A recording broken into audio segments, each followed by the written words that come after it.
don't think so. For this? I can turn it up some. Yeah, he's got I don't know. a box. Challenge. And that's where the name comes from, the archival box. I see. Oh, that's just wonderful. Yes. That's great.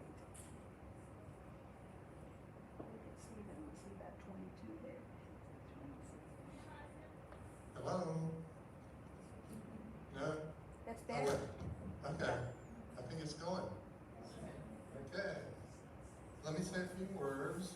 For one thing, this is the publication of my memoir, Unboxing the Dead. I don't think anyone wants to order one, but if you'd like one, and there's a sheet in the very back, and you can order it, and I can autograph it for you. No charge. And I don't get any of the proceeds. So. Anyway, I think she's going to start a video of my tribe. You'll see this in a second. Let me say that the APS, Adrian Ling's going to say this, but the APS was founded in 1743 by Benjamin Franklin. Its full title is the American Philosophical Society, held at Philadelphia for promoting useful knowledge. They were really focusing on agriculture, manufacturing, and transportation. And philosophical in the 18th century didn't mean epistemology, but it's really the French term for public intellectuals. So Franklin founded this organization to be a conclave of the brightest minds as possible to assemble, basically to help the United States, America, grow in its manufacturing and its transportation and so forth. So I arrived at the APS on November 1st, 1977, as a 26-year-old from North Carolina. Where were we then? Actually, my ex-wife and I were living down in between Duke and Chapel Hill. And and then I came up and stumbled on this brilliant job. Anyway, if you want to order your own copy that I will be happy to autograph, there's little things on the back table, and you can see.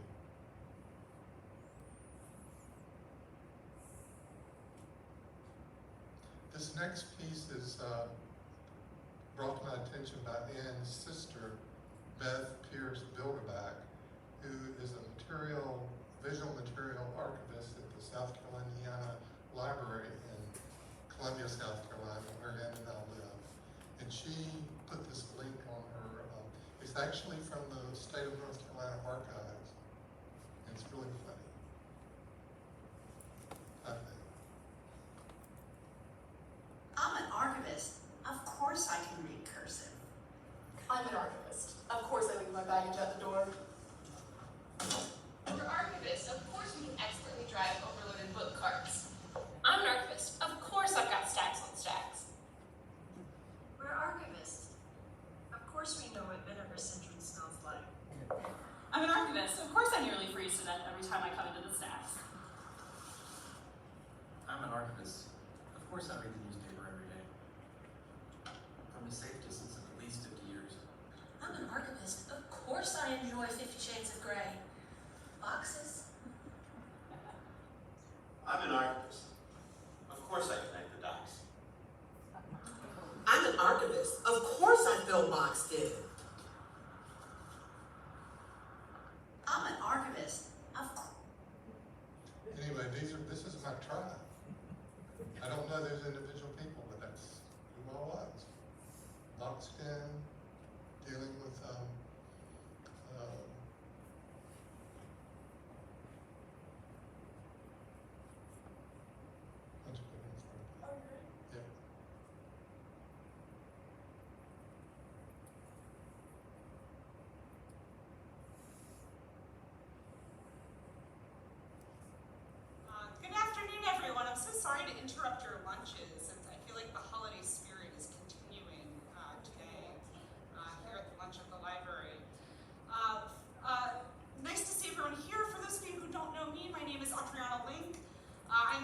Director of Library and Museum Programming here at the American Philosophical Society. And I'm very happy to welcome you to both in person and streaming live to this afternoon's lunch at the library. And I feel like we should actually be calling this lunch with the librarians based on who's here and the topic of today. So delighted to see you here. Today's event is going to feature J. Stephen Catlett, who will be sharing episodes from his memoir, Unboxing the Dead, which is included in the fall 2023 issue of the Proceedings of the American Philosophical Society. Before we begin, I'd like to recognize that the American Philosophical Society resides in Lenape-Hoking, the homeland of the Lenape people, whose ancestral relationships and connections to this land continues to this day and into the future. And the APS wishes to express its sincere thanks for the past and ongoing generosity of numerous indigenous communities and individuals throughout this continent who have offered guidance, expertise, and opportunities for collaboration that really makes the work of the Society's Library and Museum possible. So for those of you who are joining for the first time, although I feel like in this room these are veterans of the APS here, or who are returning after some time away, I should say. The American Philosophical Society was founded by Benjamin Franklin in 1743 to support the promotion of useful knowledge. It continues to do this and to promote research by providing over $1.5 million in research grants a year to individuals working on projects spanning the arts, sciences, and humanities. And a shameless plug for those of you who might be watching who are working on projects that use our collections, fellowships are open, so please take a look and get those applications in. Election to APS membership honors those who have made significant contributions to science, the arts, and humanities, and public life. Our library and museum collections, as most of you know, serves scholars and visitors from across the globe. And as always, please check out our website for all the things that we're doing, both now and in the upcoming year. So embracing the reflective spirit that often comes with the holiday season, today's program promises to offer all of us a trip down memory lane as Stephen shares his experience as Manuscripts Librarian, as well as a bit of the history of the APS's library. And I'll note that we have a bit of a Christmas Carol-inspired surprise after Stephen's remarks, so stay tuned for that. For now, however, I'd like to turn things over to my colleague, Peter Docherty, who's the director of the APS Press, who is going to introduce Stephen and get us started. So thanks all.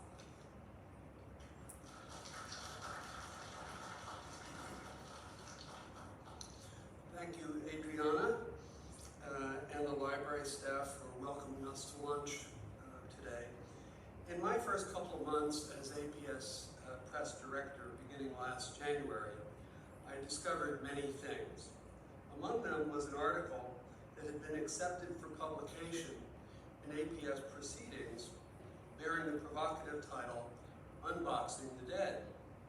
I'm pleased to announce that this article will be published in the upcoming double issue of Proceedings, edited by our colleague, Laura Spiro, the managing editor of APS Proceedings. The author of Unboxing the Dead is our speaker today, J. Stephen Catlett. Stephen joins us from his home in South Carolina, but his visit is really a homecoming because Stephen worked in this library as the APS Manuscripts Librarian for many years. Stephen grew up in North Carolina and was educated at the University of North Carolina at Greensboro before his career in the library. At UNC, he learned both archival and manuscript science, which, as he notes, actually are two separate disciplines, which is what he instructed his students at UNCG when he taught the course there in archival administration from about 1987 to 2010.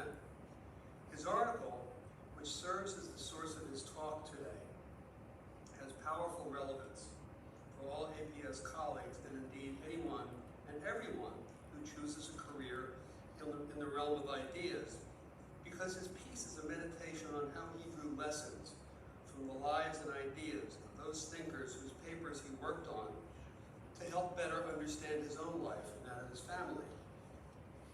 Personally, I thoroughly enjoyed and learned from his article, but I have one complaint. That is that he could have called it by a phrase that he cites in describing what he did for a living, reading other people's mail.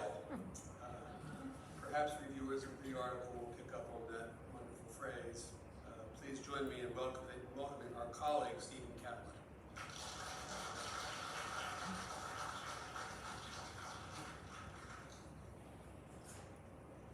Thank you, Peter. That was a wonderful introduction.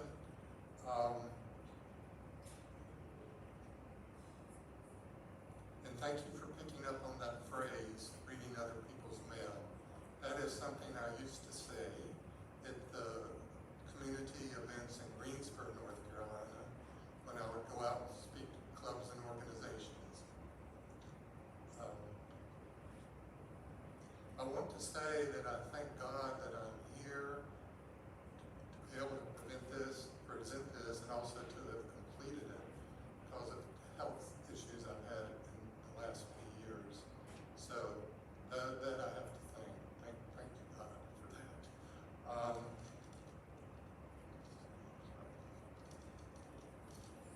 Also, I want to give a special thanks to Valerie Ann Lutz and Dr. Adriana Link, for everything they've done to help me get to this podium. I couldn't have done it without your assistance, so thank you so much.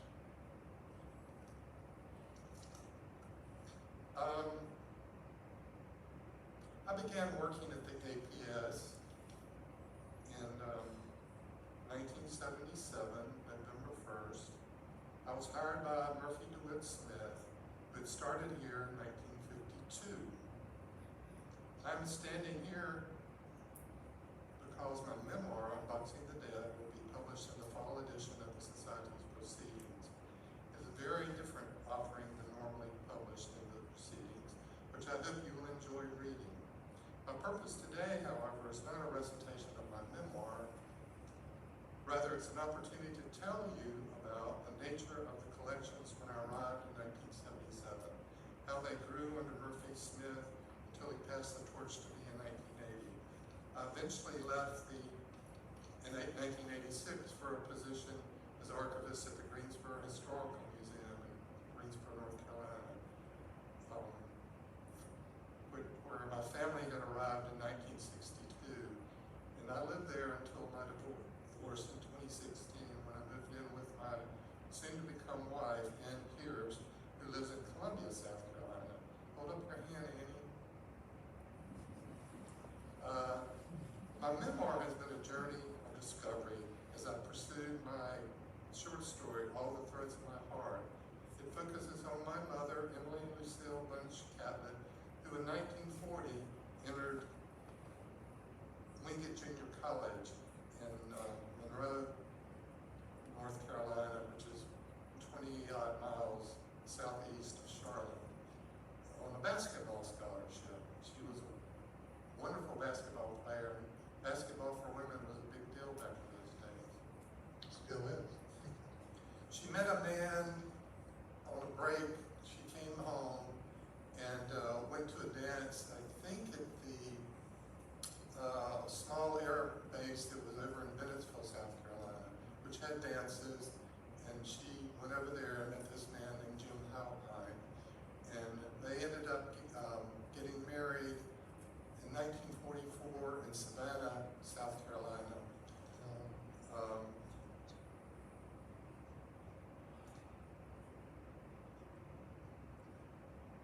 I started writing my memoir in part because I felt that my 37 years spent boxing and unboxing the papers of scholars and everyday people, whom historian William Durant describes as lives lived along the banks of the river, i.e.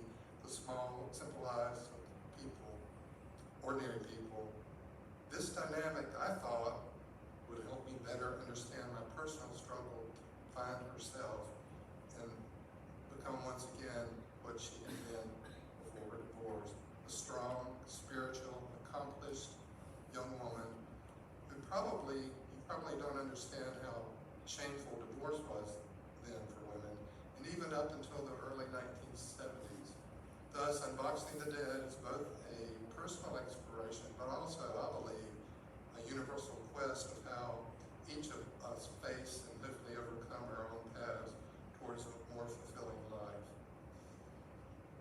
I left library school at Chapel Hill in 1977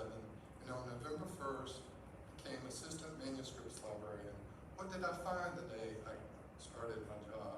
A vibrant department run authoritatively by Murphy DeWitt Smith, who started his career in 1952. Murphy was my governor, as the British like to say. He was in firm control of the manuscripts department and also a keen advisor to most of our staff, including the printed collections, which at that time was headed by the inestimable Hildegard Steffens. When I arrived, we had a staff of 13. And understand when I mention staff members, it includes custodians, secretaries, student interns, etc. When I stepped through the front door that first morning of my career at APS on November 1st, I got to know several staff members from the grant-funded project, the Papers of Charles Darwin, led by Professor William Montgomery, the History of Genetics project, led by Dr. Bentley Glass.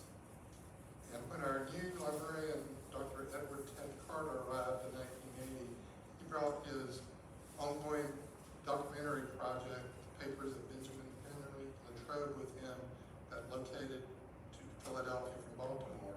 One key member of that staff was team leader John Van Horn. John is here today. Please raise your hand.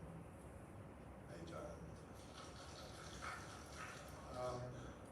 He is Director Emeritus of the Library Company of Philadelphia, still actively pursuing research currently on the history of Pierre du Sementier and Charles Wilson Peale museums. First museums opened to the public in America. The former opened in his home, the larger, later and longer lived on the second floor of Independence Hall. Among many of John's accomplishments, he is a member of the APS, serves as chairman of the committee on the library and museum, is on the APS Council, all a huge boon for my memoir, ever finding the light of day in this fall's proceedings. If he had not written his recommendation, I'm sure my effort would still be sitting in the APS publication slush pile. Thank you from the bottom of my heart, John. I would like to read a portion of John's letter of recommendation to Mary McDonald, and you can decide for yourself how it shaped the printed birth of my memoir. Here's in part what John wrote to Mary. Dear Mary, I strongly recommend that the APS publish Catlett's article, Unboxing the Dead, a memoir, in the proceedings. When you first sent it to me, I must admit to being dubious about a publication of this nature. Highly personal, not a scholarly contribution in the traditional sense, but as I read it and then reread it, I decided that it would and should be considered appropriate and does deserve a place in such a forum. There are two principal reasons why this is so. The first is that I found the piece to be incredibly thoughtful and insightful and almost literary in its observations and the quality of its writing. Second, I found the passages that deal with the APS collections and how they interrelate fascinating. There are so many interesting stories and connections here. Bateson, Bede, Boaz, Hurston, Willis, Roosevelt, to say nothing of Franklin and Darwin, and the passages that relate to Catlett's years in North Carolina and O. Henry are equally engaging. I also applaud Catlett's work because I think he has done a great deal on a daily basis with the documentary record left by the dead and how that exposure can affect one's own life in unexpected ways. It's a rarefied world that appeals to only a few and that can't always be fully appreciated by the uninitiated. Catlett has performed a great service by allowing everyone to share in his quest to understand the past, his present. Disclosure, I knew Stephen when he overlapped at the APS from 1980 to 84, and having read his rather moving memoir, I regret not having known him better. John Van Horn, Director Emeritus, the Library Company of Philadelphia. I think we can all agree that this letter made the difference with my memoir being published this year. When I arrived at the library, the physical arrangement and work of the process included reader services were very different than today. Researchers register in the calendographer's room to the left of the entrance, filling out a paper form and storing their coats and jackets. There was a separate reading room for printed materials and for archives and special collections. all of our holdings were stored in the library, in the basement and sub-basement. We, of course, had no online catalog, although I played a major role in beginning the online cataloging before I left for Greensboro.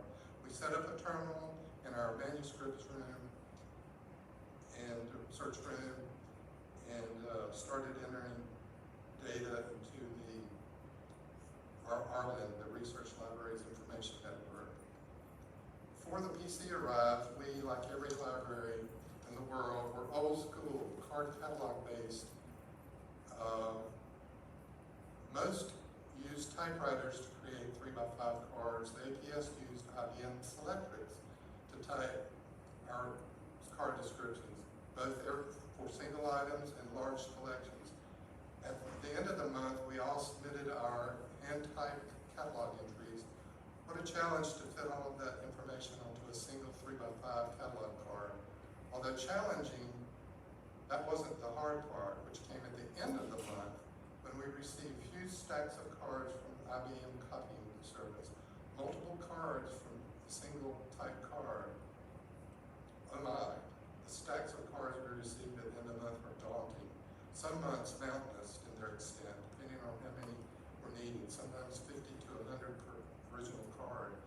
The stack on my desk, at least, often looked like one of those medieval towers you find in Italian cities, or if askew, the Leaning Tower of Pisa. When then began the fun part, the typing of all the added entries required for each card. All of you old-time catalog librarians in the audience know what I'm meaning about added entries. The name of every person I typed on the description, birth and death dates gathered out in the main reading room. I had to consult the Dictionary of National Biography, for the British or the American National Biography, for accurate names, birth dates, death dates required for each card entry. I never looked forward to the end of the month and the sending of all those cards on my desk. Still, we did have fancy IBM Selectric typewriters, the type that used changed typing heads. Remember those days, everybody? At least all of you are the age of 40 or 50. Even more helpful were whiteout strips. Some of us made a few mistakes when we typed. Some of us, including me. I have to say that the library school at UNC never prepared me for this tedium. Let me talk for a while about the evolution of our collections and growth in staffing over the 8.5 years. In 1976, the year before I became assistant manuscripts librarian, our staff had 17 members, and when I arrived here, there were 4 grant-funded projects with their own separate staff. In the year 1976-77, we acquired 6 collections, the most significant being the papers of the great geneticist Theodosius Jansky, which continued the growth of our history of genetics collections. My first year, we had added 20 new Darwin letters, plus additions to the unidentified flying object archives and printed materials. Want to have some lasting fun? Just assist a researcher who's using those collections. Usually I can accurately describe as literally far out. By 1979, our full-time staff had a growth of 13, plus 4 Mellon Grant projects. In 1980, on January 1, I became head of the department when Murphy Smith returned from a 6-month sabbatical and passed the torch to me. That year also brought our new librarian, Edward Ted Carter. It's not hyperbole to state that 1980 was a heady time for me. I would like everyone to know that though I left my job here in 1986, I still kept working to help the library collections find perfect users. That mission began one day in the early 1980s when I stumbled upon a collection of old papers in the library's attic.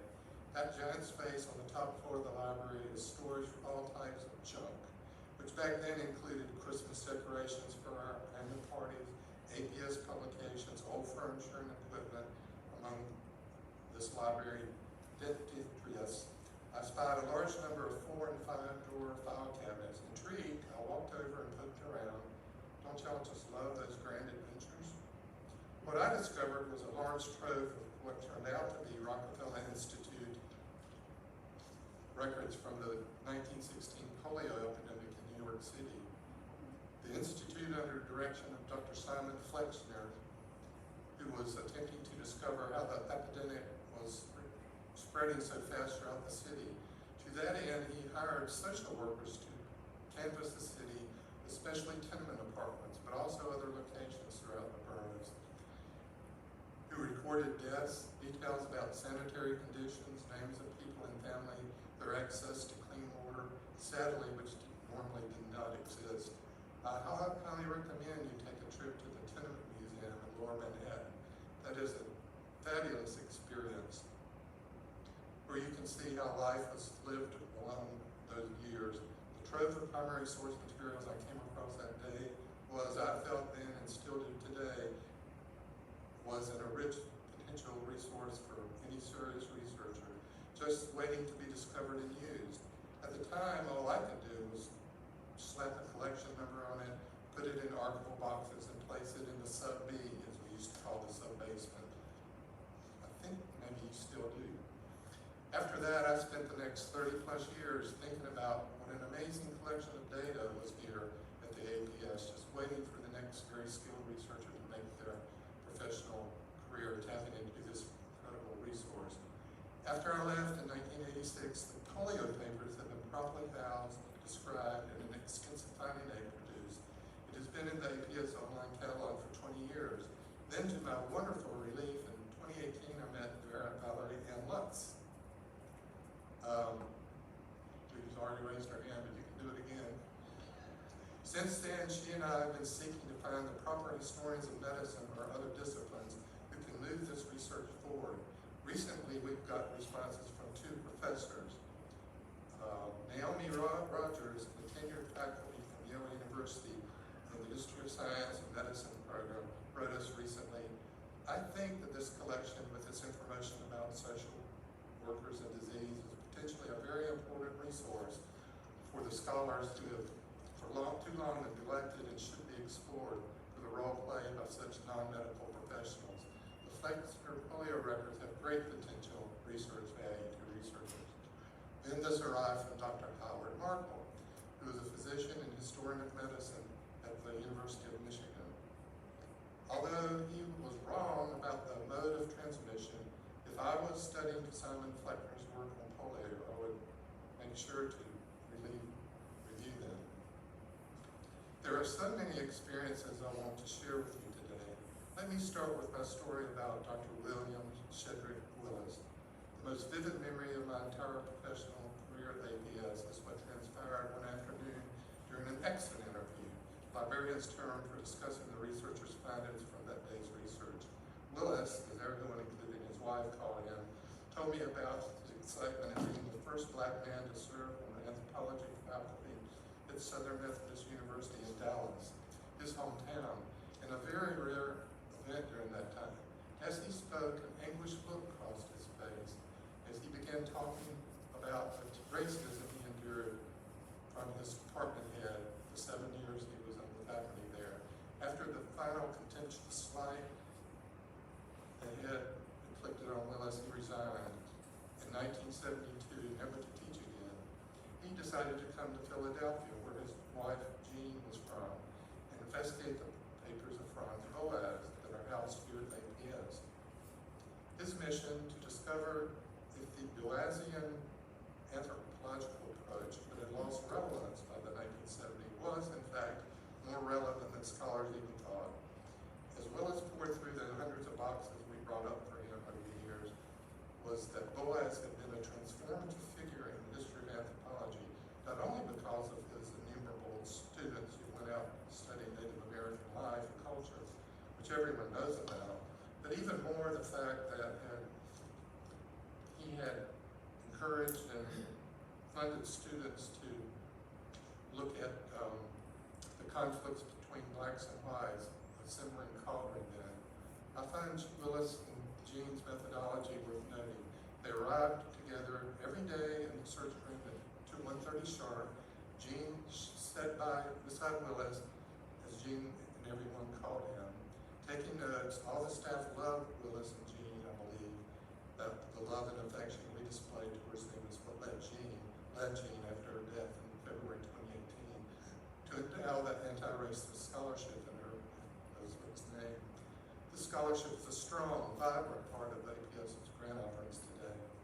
I kept in contact with Jean for years, usually talking with her every Christmas. Leslie, my ex-wife, whom Jean was very fond of as she looked at me, we'd talk on our landline. Remember those?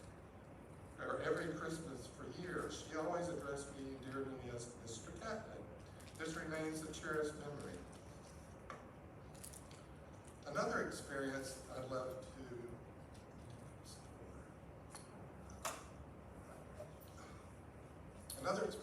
to share is the time when then librarian Whitfield Jenkins Bell and I met with Margaret Mead's daughter, Dr. Mary Catherine Bateson, then Dean of Women at Amherst College, who had scheduled a meeting with me and Dr. Bell to find out how we might handle her mother and father's papers, but she was shopping around for a home. She said she was ready to donate them to the library, but had requirements. The issue for her was that they were pioneers in what I would describe as holistic documentation, that is, their use of all mediums to document native cultures, notebooks, film, audio, and oral history for tribes under study. She asked our opinion as to how we could treat and make her parents' collection accessible to researchers in one sitting. Afterward, Dr. Bell instructed me to go to the American Museum of Natural History and, quote, find out how Dr. Mead organized her papers. I knew before I left from New York City that we could satisfy Dr. Bateman's request following allowing certain researchers to see everything at once. We were a small repository, generally kept everything together for researchers, or could even easily assemble the information at one's research table. I had no idea, however, how Mead had organized her materials, so Dr. Bell said to me, go to New York, look at her papers, and find out if we can handle her collection. Soon thereafter, I took a train from 30th Street Station to New York City to visit her office. Thus began the most exciting expedition I've ever taken. I arrived at the museum at the old Victorian wing on 79th Street, the castle entrance. I remember in vivid detail walking down the corridor and seeing the floor of objects, many having been collected by Boaz and his students like Mead and others. It was a passage like none other I've experienced in my professional life. I found the elevator, ascended to the top floor where Rhoda Matro, Mead's long-term assistant, was waiting for me. I entered a huge room filled with abundant northern light, everything aglow in magical luminescence. Dr. Matro and I talked for a while as I eyed all the 4 or 5 file cabinets, which her daughter had asked us to investigate. As I looked and pondered and wondered how I was going to tackle this massive archive, Dr. Matro told me something I will never forget. Quote, when Margaret got a phone call talking to someone she knew but did not want to see, she would head her way, that was on her way up. She would head to that door over there. She extended her hand, pointing to an exit across the way, to escape down the back stairs. We both laughed at the scene. Another vivid memory for me happened one afternoon in 1983 through a new collection of Frederick Osborne. He was President Roosevelt's appointee in 1940 to chair of the Selective Service. As I canvassed his collection, I came across his typed diary spying a page labeled Mrs. Franklin D. Eleanor Roosevelt. As I read, it transported me instantly into the world of the evening 1948 in the Truman versus Dewey election. As observed by Osborne, who was attending the dinner party with John Foster Dulles, Mrs. Dulles, and Eleanor Roosevelt, Osborne's account that Eleanor stayed up late at night during the Depression, helping Franklin's secretaries answer growing bags of mail flooding into the White House every day from Americans needing help during their dire Depression era. As she sat at the Oval Office reading through the letters, she told the group that she began to hear voices. She looked behind the curtains but never saw anyone, and then realized, quote, there was never anyone behind the curtains. I realized that in this room where I was working late at night, others had worked before me, pressed beyond their powers, asking for help. They were the people in the room with me. The walls were speaking, and Dewey will be living in the White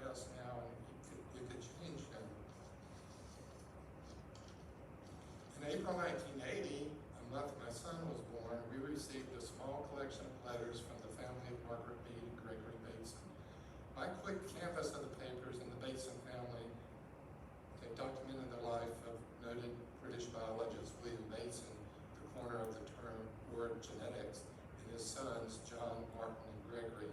As I surveyed the collection in the sub-basement that afternoon, I came upon two tragic stories. The death of John, 1 month before the end of World War I, and those on the same page, almost on the same page, was the tragic suicide of his brother Martin, who on the anniversary of John's birth, in the morning that his girlfriend Grace broke up with him, he brought a pistol with him to Piccadilly Circus. Underneath a stitch of arrows, he shot himself. It became a worldwide news story. I was stunned when I read it, as I could feel the deep pain again descending on the Bateson family. I feel very proud to report that I'm still Manuscripts Librarian J. Stephen Catlett, reporting for duty, working hard to continue the illustrious collecting history of this amazing institution. In conclusion, I would like to thank each of you for your patience and allowing me to entertain you with a part of my professional career I'm most proud of, which is continuing both here and in Greensboro History Museum, where I'm currently involved in trying to preserve the collection of the Atlantic Coast Conference Archives, which was founded in Greensboro in 1953.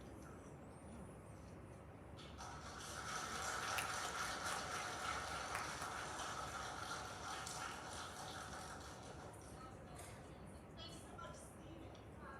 So now it's the surprise part. I would invite ghosts of Christmas past, present, and future to come up on the stage. So it's Beth Carol Horrocks, Val Lutz, and Mary Christie. Come on up.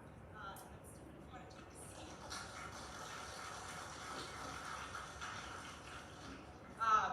So this is the special feature we've got for about 10 minutes. So in addition to Stephen's reflections, we have a lot of other people in the room who've been here for some time who know well the history of this institution. And I wanted to give Beth and Val and Marion a chance to, wherever you want to say it's fine, a chance to kind of offer their reflections in response to Stephen's remarks, and maybe tell us a little bit about, kind of their feelings about being in this place as we're in another moment of change. So, I don't know, Val, do you want to start, and then we'll go back? Beth?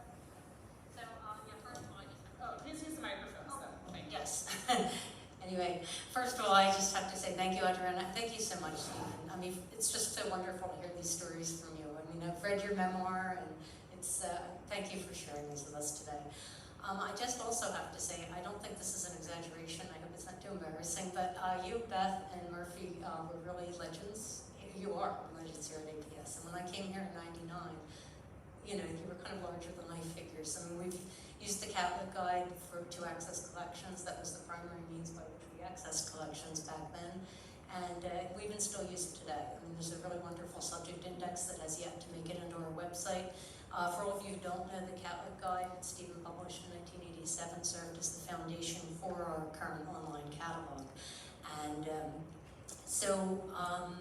even though I didn't have the opportunity to work with either of you, I felt as though I did. And of course, we often find your little notes around the stacks too with your initials. So it's a nice personal touch that helps us to feel connected. I just want to offer a few more thoughts before turning this over to Beth. You've mentioned in your memoir and today the sense of connectedness that many of us feel with the people represented in our collections. I think many of us who work here have had that sense, you know, sometimes when we're just reviewing materials. And I think that because you've mentioned that in your memoir and today, I've thought about it even more since reading the draft. And Beth often says it's all connected. When she's referring to is that the people who are represented in the collections in our various institutions have connections with one another. And so many of us are connected by the people that we have worked with here, worked with at other institutions, and just know in our lives. And I think many of us do feel a connection to all of you who worked here before us. In closing, I'd like to share an excerpt from our email exchange after you had shared a letter from Murphy Smith. Murphy Smith had visited here one time, and I don't remember the exact wording, but to paraphrase, I think it was something about all the changes that had occurred here, and some things were still the same, but so many things had changed.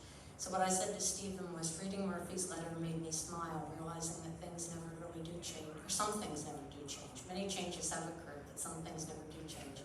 People come and go at APS, new people appear, and the society goes on, with many people not thinking twice about their former colleagues and predecessors, but some of us do think about those who have left and those who were here before, and we kind of feel that connection between the past and present, that connection that Beth always refers to, that it's all connected. And it's wonderful when we get to meet and pass along these stories. So again, thank you, Stephen, for sharing these stories with us and for bringing us together here today. Is the microphone on? Yes. Oh, I'm so pleased to be here. It's just a wonderful event, and I appreciate your help so much. Valerie would take her iPhone down into the stacks when I had a question about the proper wording of, because I remember like the quote from about Eleanor Roosevelt. I knew it was there, but I didn't know the exact wording and phrasings. And she would go down and take her iPhone and take pictures and send them to me. So I couldn't have done this whole project without you. Thank you, Stephen. I had a very small part in this, but thank you so much. It was a big part. I think Beth is also Yes, really yes. instrumental. So Beth, do you have any reflections or responses to That definitely did a lot. What a question. So, working with Stephen on his presentation over the past few months has been an excellent reminder to me that coming to work at the APS Library in 1981, as an infant, as I'm sure you're all thinking, was the best thing that ever happened to me. And largely because of getting to work with Stephen, but also for other reasons. And before I get back to Stephen, I have to say that the most important of those reasons is that a few months after I started working here in June of '81, the APS Library hired a library assistant who had just started his master's program at Drexel University, Tom Horrocks, and we are going to celebrate our 40th wedding anniversary next year. So that was the best thing. So you've heard in Stephen's talk about the former APS librarian Ted Carter. He had been my main professor at the history department at the Catholic University of America in Washington, D.C. Before he moved to Philadelphia in the APS in 1980. And he had offered me a job here then. And I was able to take him up on that offer a year later when I finished 2 master's degrees and came to Philadelphia. And I didn't know this at the time, but Stephen had no knowledge of my hiring until I showed up one day as his new assistant. And I'm not sure that's a real story, but that's how I've heard it over the years. That's the way I experienced it. So despite what must have been a deep resentment or at least annoyance at having had no part in the decision to hire me, Stephen was, for me, the best supervisor possible. In the late 1970s, early 1980s, there was a time of great change for the APS Library. There were staff members, and you heard about them from Stephen, who had many long years of experience, and they knew the collections very well, and they kept them arranged and described in what we probably now think of as excessive detail, but for instance, item level cataloging, we rarely do that now, but that's what the APS did before we'd all got there. And they passed that love and commitment to the collections onto Stephen, who took that love of the collections and used it to make the collections much more accessible to the public. He added all sorts of things to the collections, so they grew in volume, and they certainly grew more diverse in scope, and that was a big thing for the APS library. All of the APS benefited from that, and I sincerely believe that the Catlett tradition has carried on to subsequent manuscripts librarians, myself included, and that tradition made the APS collections even more valuable for researchers. And I know that many of the people in the audience here today work at the APS library, and I hope you realize what a big deal that Stephen was for the collections. So we worked together from 1981 until he left for Greensboro in 1986, when I was honored to be given his job. During that time, he taught me so much about reader services and space planning and donor relations and collection development and documentation and promotion that I was able to continue in the field until my very own recent retirement as head of special collections at the State Library of Massachusetts just last year. And we've remained colleagues, but also friends. And we've been talking the past day or two that I even got to visit his daughter, as a newborn in, I think, Delaware County Memorial Hospital when she was born. And here she is today as a full-fledged grown-up that I had dinner with last night. So I owe Stephen a huge amount, and I want to thank you for everything you've done for me. Oh, you're most welcome, Bev. You're the best thing that happened after that initial, like, what the heck is Ted doing? Just hiring a librarian, because I've been in a lot of library search committees over the years. It's where you actually interview people and decide if they're going to be appropriate, you know. But it turned out you were the best thing that ever happened to me.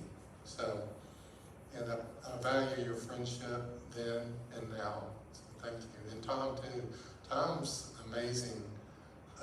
He's Thomas Aquinas Parks. His parents had great ambitions for him, and he has achieved them. He's about finished with a new book on Lincoln. What's the title? Do we know yet? Oh, okay.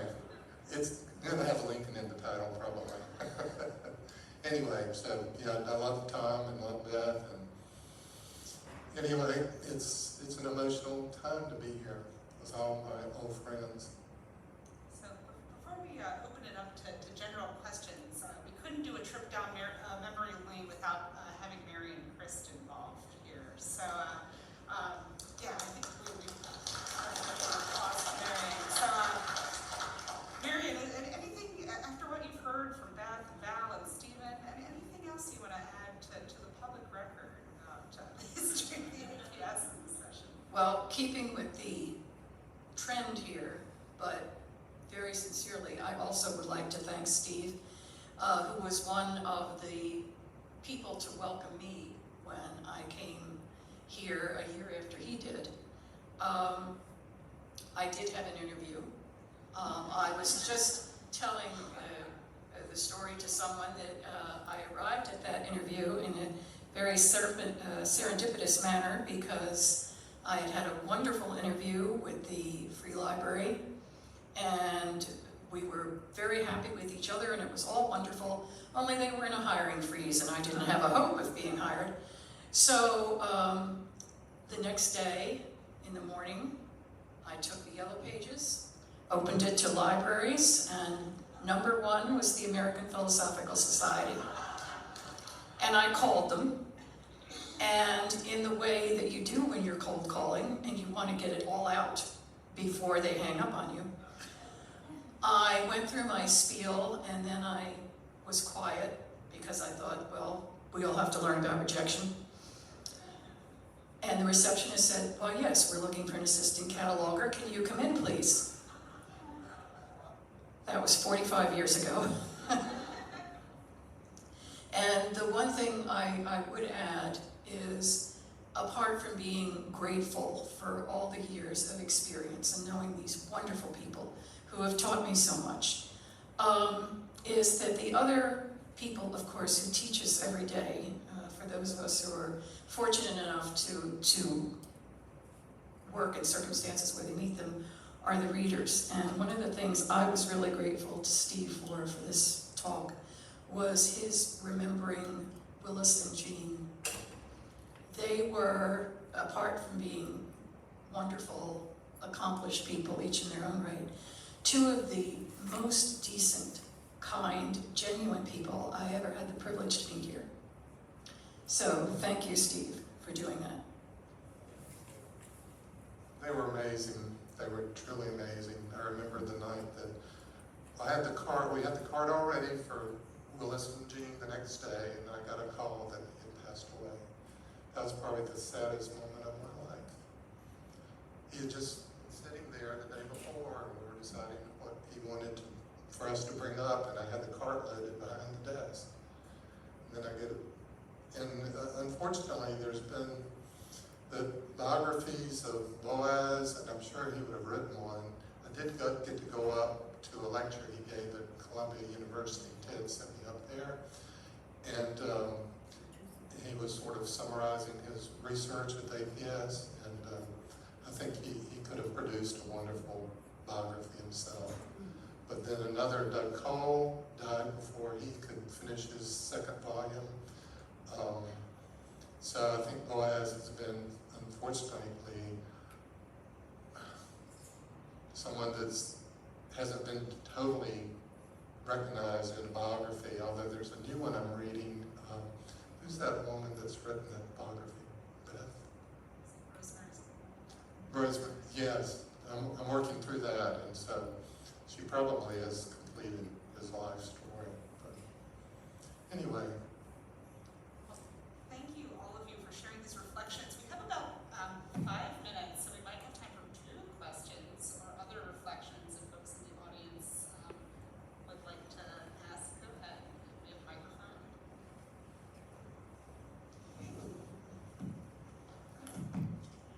Hi, Marion, you told the story yesterday of how computers came to the APS and almost didn't. And I wonder if you could share that with the audience. So, okay, this is where I hope I'm not stepping on any toes or anything. So, you've heard several people mention Hildy Steffens. And Hildy, of course, was the one who was my immediate supervisor when I came.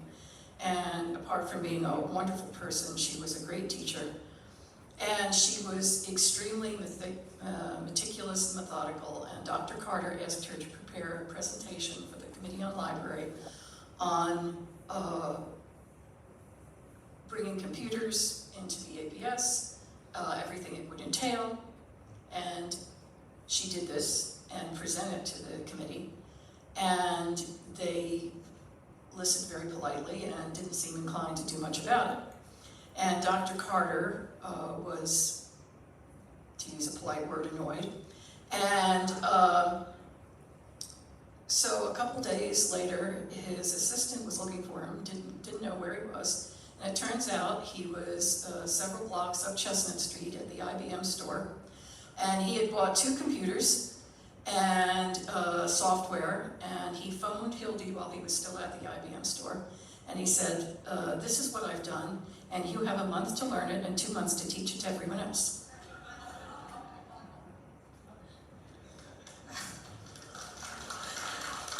Any other questions?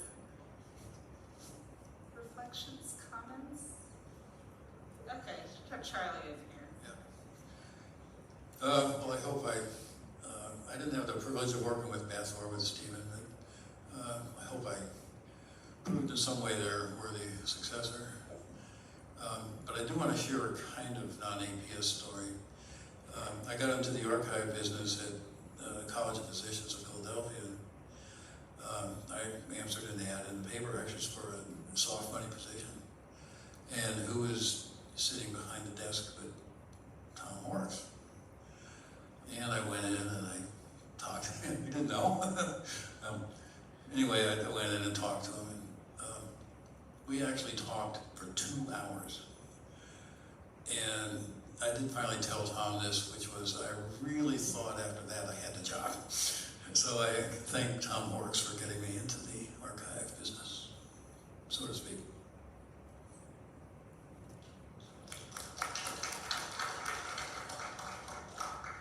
Last call, going once. Annie Westcott, go ahead. We're coming with a microphone. You know how this works. Steve, we didn't actually have a chance to meet. I missed you by about 4 years. What a loss.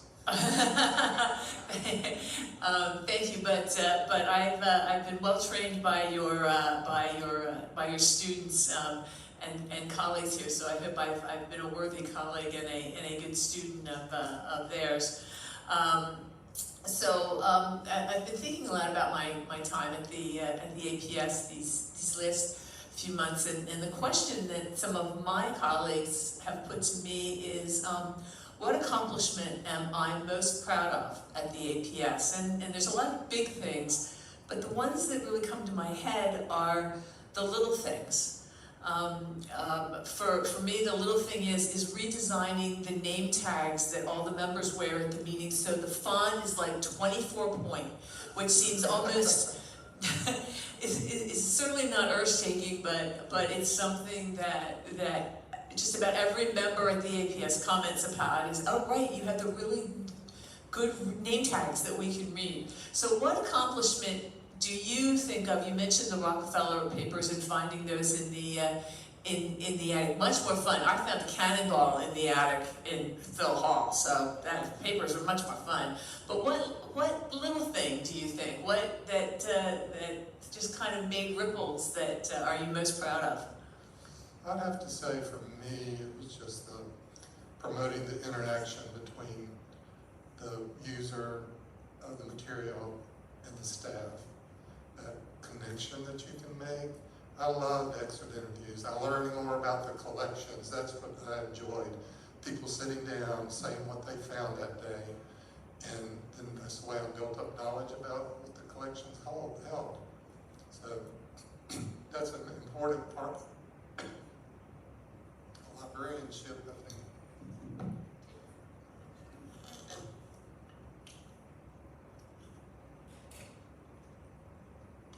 That's a very important part of librarianship to me, is fostering that communication skill with the user and the librarian, because ultimately my knowledge of the collections depended on what they were finding.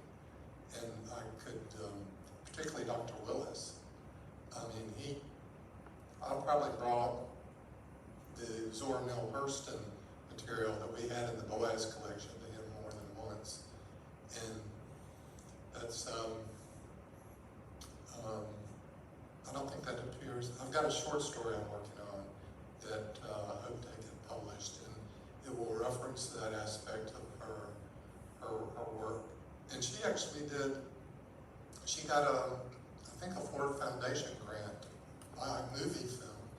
And some of the recent stories they've had on PBS about the Cujo Lewis and video of him and audio, that's because she got the grant and had this material that she carted around the South. Anyway, so.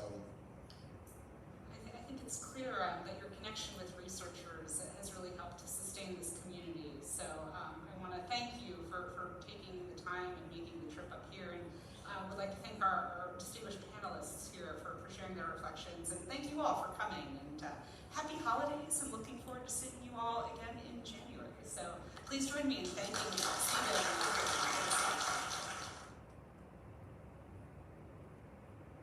In this course, you'll learn everything you need to create a beautiful, fully functional website from start to finish. We're going to cover the full process of web design, from planning to strategizing to structuring the right content and creating great user experience. Then designing beautiful images and interface to make sure the website is delightful. And we're going to end up with developing the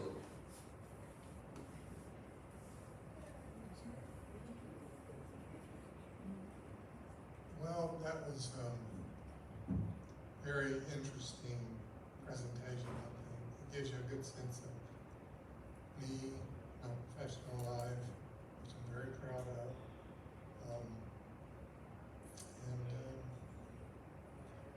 Questions?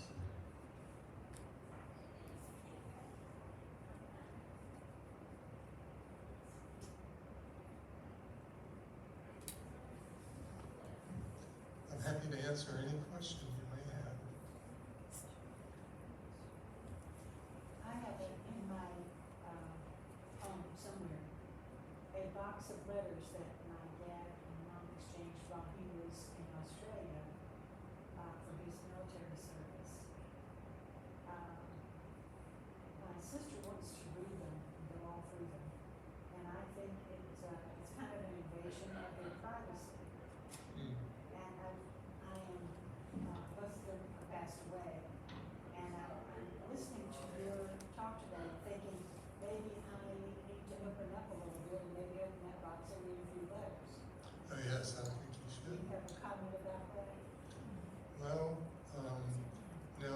Are you from North Carolina, or? Well, I grew up in Chattanooga, but they were exchanging those letters for North Carolina. Okay. Because there are collections here that would, have an interest in such material. Oh, okay. I'm sure. So yeah, I always encourage people to reach out to experts. I mean, when I was at the archives here in Greensboro, I get calls all the time, and I would go out and talk with people and assembled collections built on that. In fact, we did this exhibit called Army Town, and I've got a picture of it up on my wall.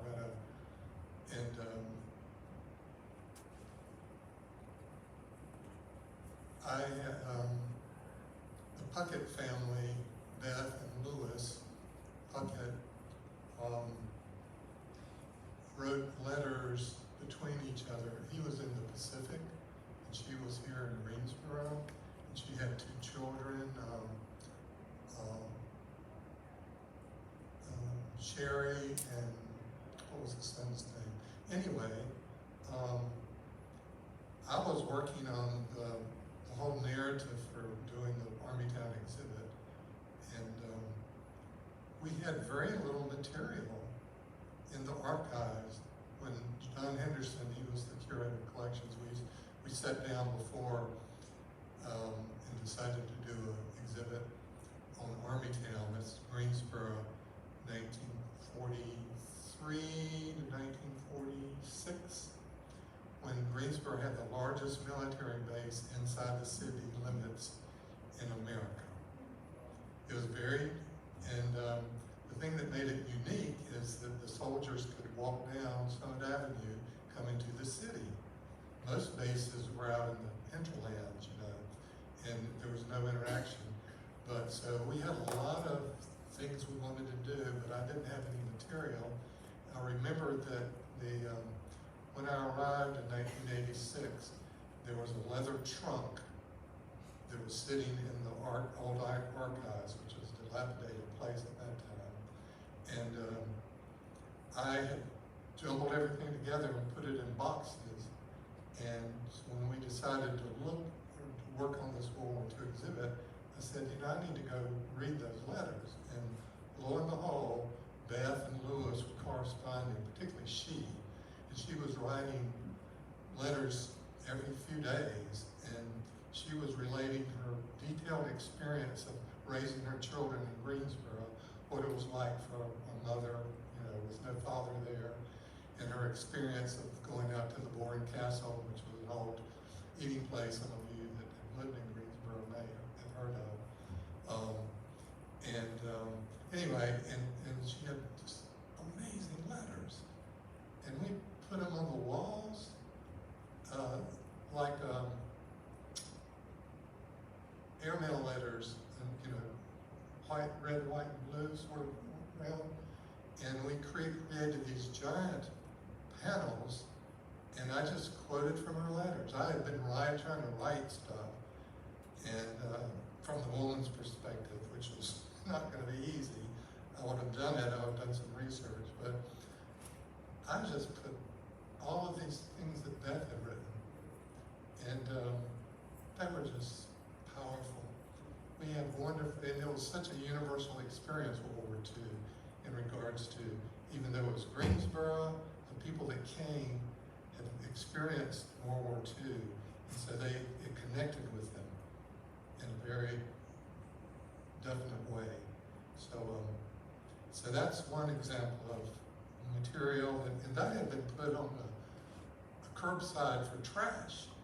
And a museum member was walking down the street, saw this material, and brought it to the museum. And so it was just sitting there in an old leather suitcase when I got there. And I was able to mine it. So my memoir, which I'm actually going to deposit this into the library here, so you'll be able to look at it. But I quote from letters my sister Cassandra here in Greensboro has, that she wrote to my father. my mother and father, and they're just very powerful. They're very personal. Of course, I'm the son, and so there's not an issue I have with putting that out there, but it's in my memoir. But we do cite that the letters are in the property of my sister here in Greensboro, and I don't own them. I've seen them and copied them, and so I've utilized them in the memoir. So, you need to reach out to someone locally. Could be the Historical Museum here, could be, who else? Winston-Salem's has a really nice regional North Carolina archives. My former assistant, who's now the head archivist, Elise Ellison, she's someone to call and walk you through or talk about your materials, I would suggest. All you have to do is look on the website for Greensboro History Museum, go to archives, and you can see her phone number, give her a call. Anyway. Thank you very much. Yeah. Yes, Chris. I just want to tell you how jealous I am of you, Stephen, Really? having heard those stories. Because I love my favorite thing, probably one of the favorite times in my life. I didn't know there was a career as an archivist. That would have been a goodie. I was a high school English teacher, which wasn't real bad either. It was good, and I had good things happen. But about halfway through the high school teaching, I decided I needed to get a master's. And the nearest place to where I lived in Rayford was, well, it's now UNC at Pembroke. It was just Pembroke State at the time.